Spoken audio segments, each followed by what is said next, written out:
In the previous tutorial, we heard an example of a guitar sound that had a limited range of timbral variation in response to a fairly wide range of velocity values. It's a problem that many sampled instruments suffer from, and starting with this tutorial, we're going to explore the role that velocity plays in letting us shape the dynamics in sampled instruments. We're going to look at why it is that playing with normal keyboard technique doesn't always produce the natural timbral changes we'd expect, and explore what kind of options there might be to overcome those limitations. So, every time you play a note, you generate a little package of information called a MIDI note on message. The message itself tells the sampler plugin that you have in fact played a note. And then it contains three pieces of information: the MIDI channel, the MIDI note number of the note you played, and then the velocity value, which will vary from 1 to 127 depending on how hard you played the note. However, how a plugin reacts to that velocity information can vary significantly from one plugin to the next. It can even vary between one sound and another in the same library. So let's look at a few variations on this velocity theme, starting with the Hollywood Brass French horn section sample we heard in the previous tutorial. In this sound, velocity only has an effect on the playback volume of the sample. It doesn't affect the timbre in any way. So here's the note played at a velocity of 127. And here it is again at a velocity of 5.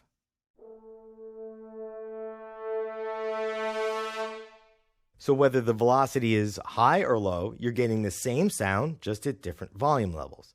So for this sound, making adjustments to the velocity would be useful for balancing that sound against other sounds in your track, but velocity has no influence on how much the crescendo crescendos or anything like that. It has no influence on the timbre of the sound. Now, velocity control of playback volume is about as basic an implementation of velocity as it gets. So now let's look at a more complex example, this time looking at a violin section sound from Cinematic Strings 2. In this plugin, the role that velocity plays depends on which articulation is selected. For the arco, tremolo, and trills, dynamics are controlled by riding the mod wheel up and down as you play. Now, as you can see here, the velocity values are all over the place, but they actually are kind of meaningless because they have no influence on the sound. This is the arco articulation.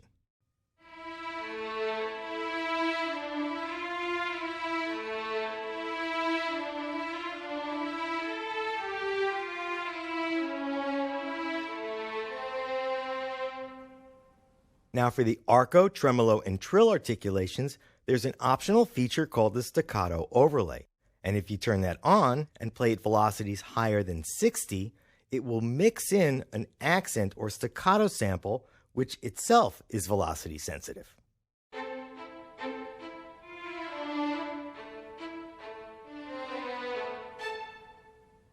So for those articulations, there's a little bit of a learning curve when it comes to understanding what velocity does and doesn't do, but all of the shorter articulations, like the staccato and pizzicato, do respond to keyboard technique in the normal way. So you can use velocity to play the sounds louder and softer, and with the timbral variations that you'd expect to go along with that.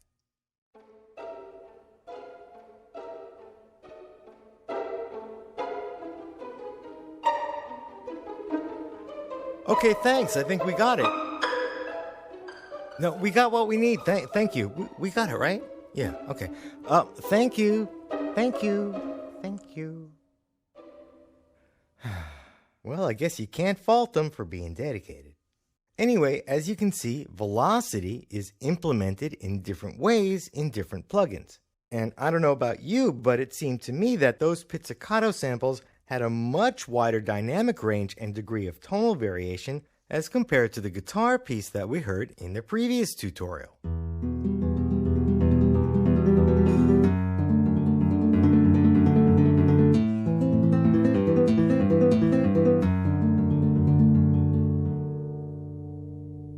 Now, on one hand, it may seem like comparing pizzicato strings to acoustic guitar is like comparing the proverbial apples and oranges.